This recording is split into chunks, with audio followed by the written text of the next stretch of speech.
Assalamualaikum warahmatullahi wabarakatuh. Hai, balik lagi di channel YouTube aku, Walan Channel. Nah, di video kali ini spesial aku mau sharing pengalaman aku saat operasi kista endometriosis. Nah, seperti teman-teman tahu ya, sebelumnya aku sudah menjalankan operasi endometriosis sebanyak 3 kali ya, yaitu yang pertama secara laparotomi, yang kedua, ketiga secara laparoskopi ya. Jadi 3 kali operasi ini ya teman-teman, aku pernah pakai umum ya, tidak pakai BPJS, umum pure membayar. Yang kedua yaitu yang kedua ketiga ini tuh aku pakai BPJS ya, jadi pakai layanan BPJS, jadi aku tidak mengeluarkan uang sepeser pun ya, jadi cuma ngeluarin duit bulanan aja buat bayar BPJS.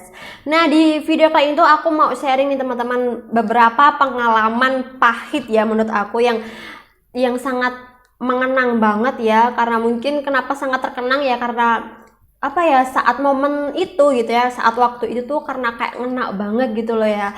Jadi itu ada tiga momen ya, aku tidak sebutkan ya ini aku operasi yang pertama, kedua atau ketiga, dan aku tidak akan menyebutkan ini tuh di rumah sakit yang mana. Jadi di sini aku hanya pure ya, hanya mau berbagi pengalaman tidak mengenakan saat operasi kista ya. Aku tidak ada niatan untuk menyudutkan rumah sakitnya, perawatnya, instansinya, atau pelayanannya gitu ya. Nah, jadi yang aku alamin ini tuh ya saat aku sebagai pasien yang statusnya umum dan juga BPJS ya. Jadi walaupun aku pernah umum ya, membayar gitu kan, dan aku juga pakai BPJS, tapi ternyata ya ada aja gitu ya pengalaman yang tidak mengenakan. Nah, pasti di sini juga teman-teman pasti ada nih ya yang mungkin pernah dirawat di rumah sakit gitu kan, mengalami hal sama kayak aku. Nanti boleh banget yang langsung aja sharing aja, komentar di bawah.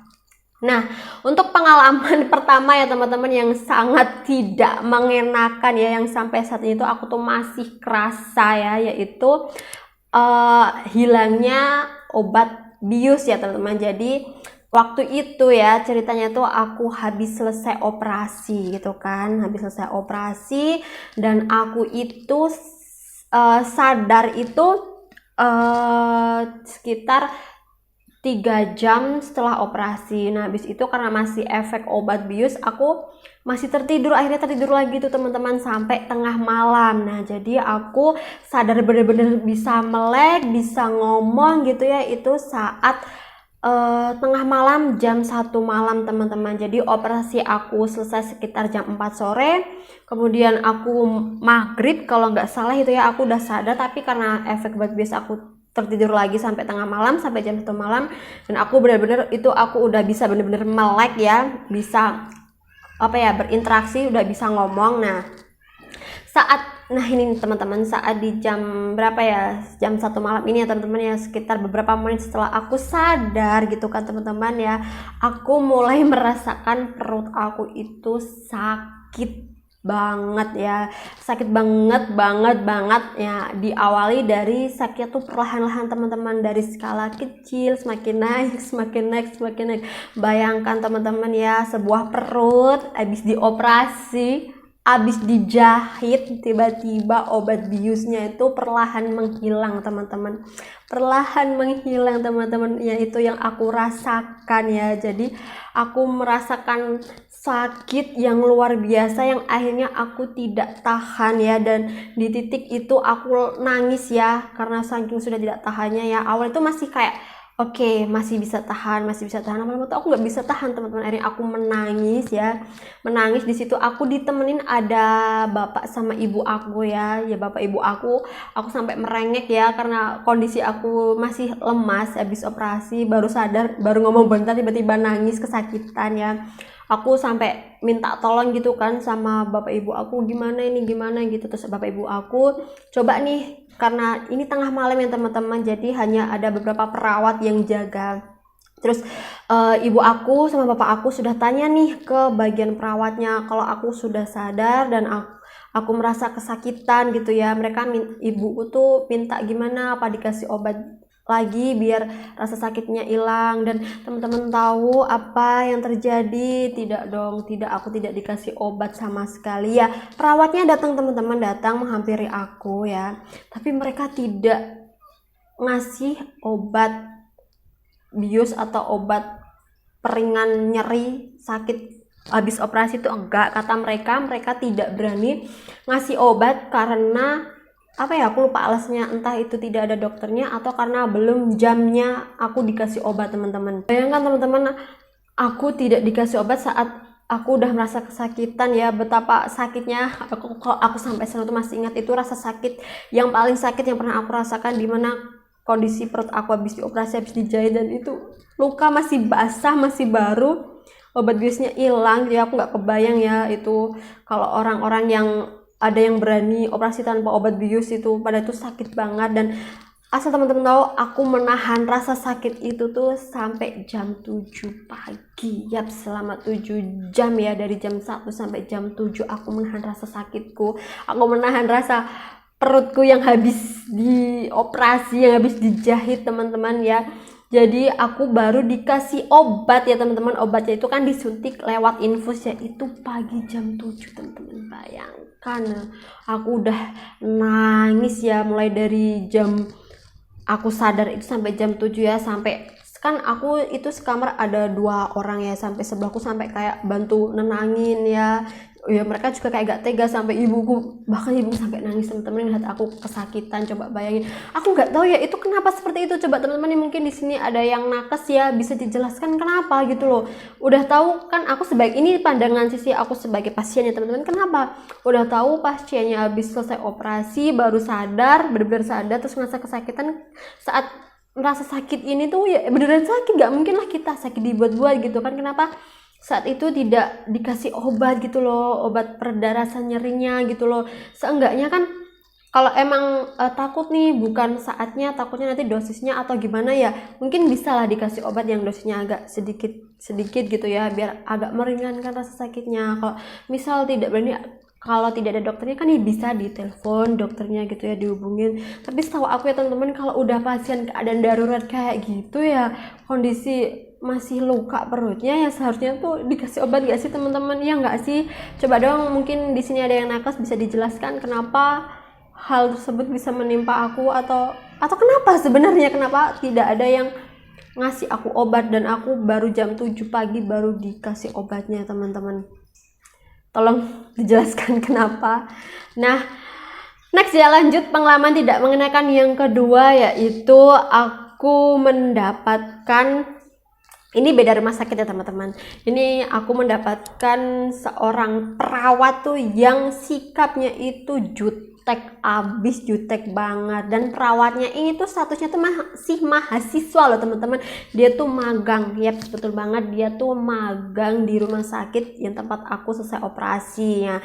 Jadi kan kalau perawat gitu kan, kalau yang meriksa kita kan kadang gonta-ganti gitu kan, tergantung shiftnya gitu kan. Nah, aku tuh kadang dapat yang perawatnya baik ya, walaupun mereka sama-sama mahasiswa tuh ada yang baik, ada yang ngajak ngobrol, mereka sambil ngobrol, bercanda. Nah, ini tuh orang tuh bener-bener jutek teman-teman. Nah, aku dapat ini perawat ini tuh setelah aku selesai operasi teman-teman ya, selesai operasi. Dan waktu itu tuh aku baru ngahnya itu, aku ini apa, kantong pipis aku itu ya teman-teman tuh udah banyak gitu kan, udah penuh. Nah, ibu aku itu tanya teman-teman, sus ini gimana ya pipisnya, kantongnya udah banyak gitu kan. Nah, setahu aku ya teman-teman, setahu aku ya, sebelumnya kan aku juga pernah operasi nih ya, itu tuh biasanya kalau emang ininya udah penuh tuh yang pertama tuh yang bersihin itu tuh kayak perawatnya gitu loh. Nah, nanti perawatnya juga kayak ngajarin keluarga, Bu, kalau misal udah penuh tinggal ambil wadah aja, nanti dibuang di sini, nanti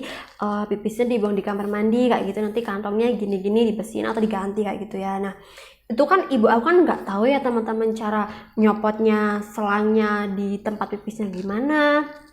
Mau niatnya ibu aku tuh mau ngebuang ini pipisnya karena udah banyak gitu loh. Nah, ibu aku tanya tuh, sus gimana nih, sus itu bagaimana ya, kok pipisnya udah penuh ya.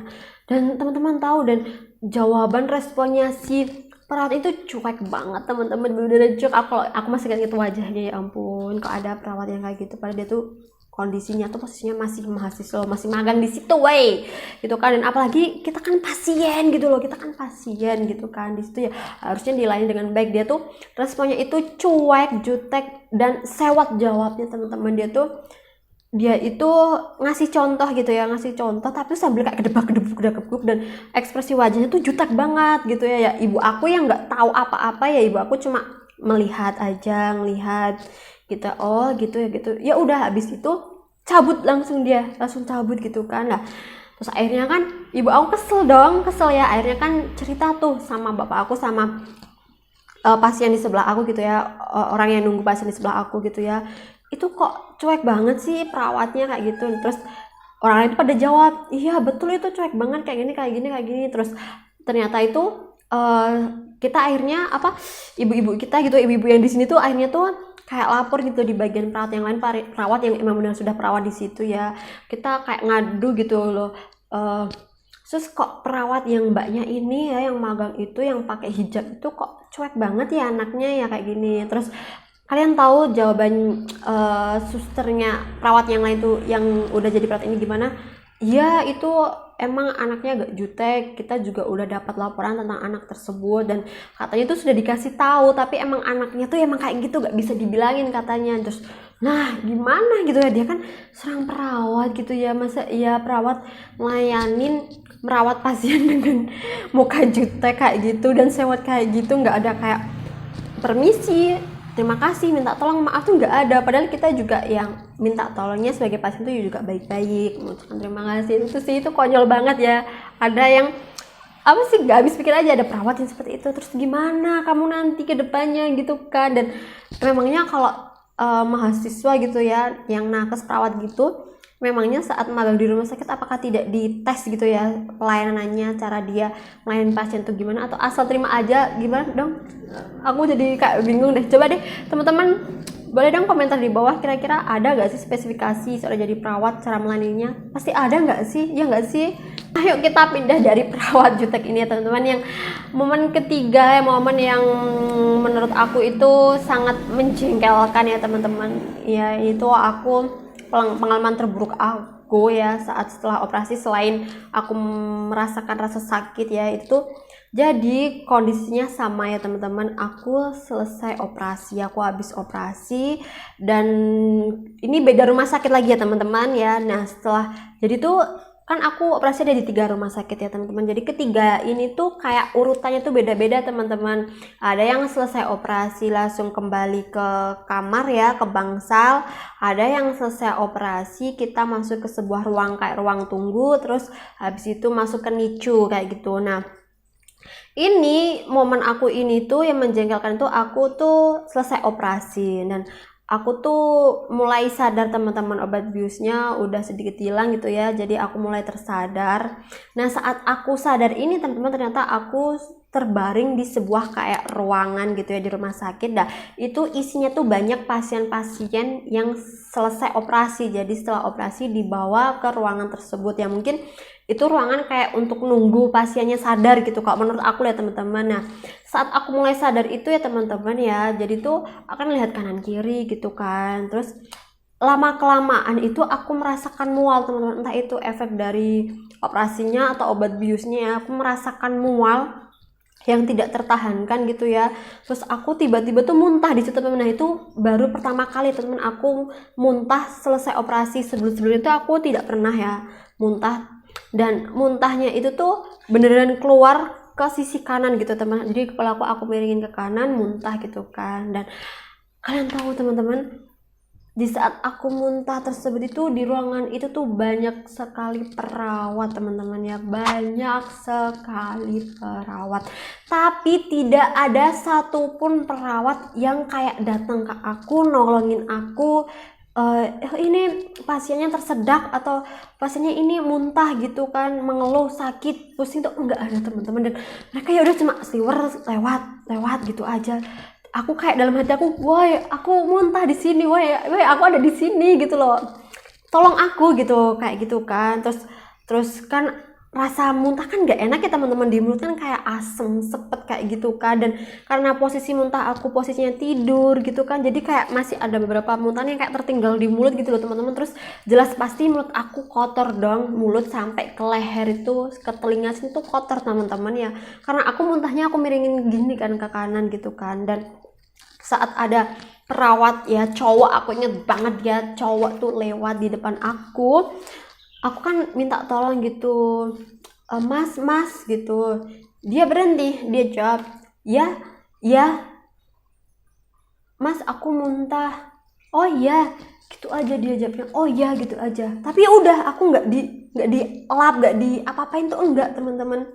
Dan disitu aku masih keliengan ya, masih hawanya tuh masih mau muntah. Terus kayaknya aku muntah lagi ya, tapi tuh nggak ada yang nolongin dong. Aku nggak tahu kenapa mereka nggak respect di situ. Terus aku manggil lagi, kayak itu orang yang sama ya, cowok lagi. Aku bilang, mas tolongin aku muntah, dengan suara aku yang pelan ya, karena aku baru sadar operasi. Dan kalian tahu nggak, masnya cuma apa, ngambilin kayak mangkok gitu ya, yang stainless steel gitu kan. Kalau di rumah kan bahan kan stainless ya, kayak mangkok gitu, cuma ditaruhin di sebelah aku, dah gitu tok.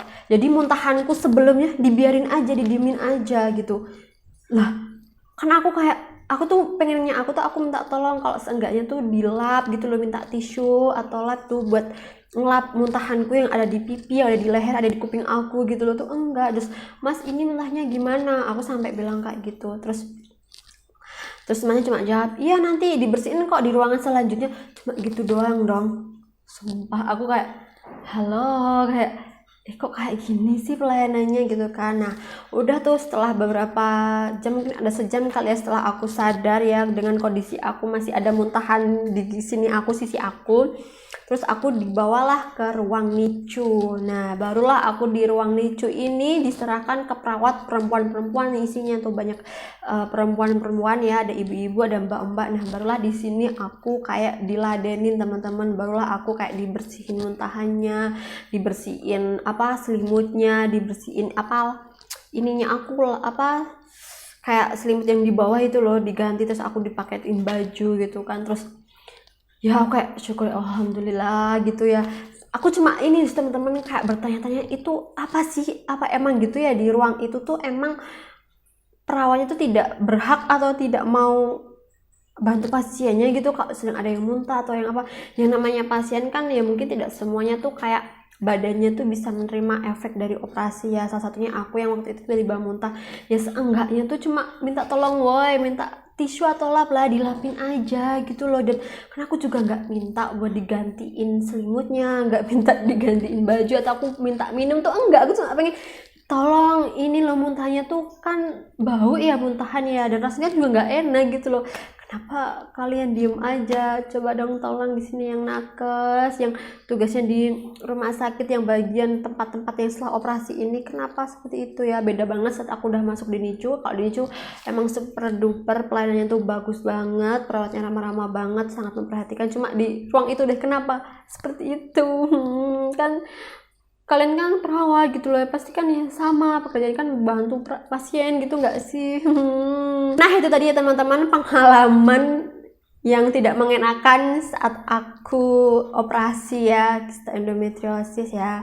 Jadi sekali lagi aku di sini tidak menjelekan perawatnya ataupun rumah sakitnya ataupun fasilitasnya, baik itu umum atau BPJS, karena aku mendapatkan hal itu tuh ya karena aku juga gak tahu kenapa gitu kan. Dan itu aku posisinya juga ada yang bayar ya umum, ada juga yang pakai BPJS. Nah mungkin teman-teman nakes di sini ya bisa dijelaskan ya dari 3 permasalahan aku tadi, kenapa sih kok bisa seperti itu gitu kan.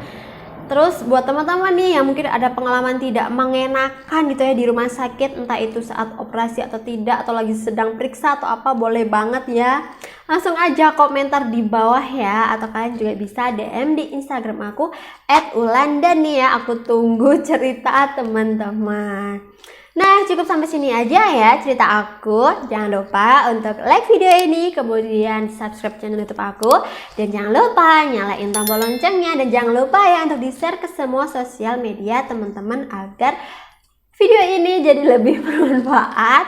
Terima kasih. Wassalamualaikum warahmatullahi wabarakatuh.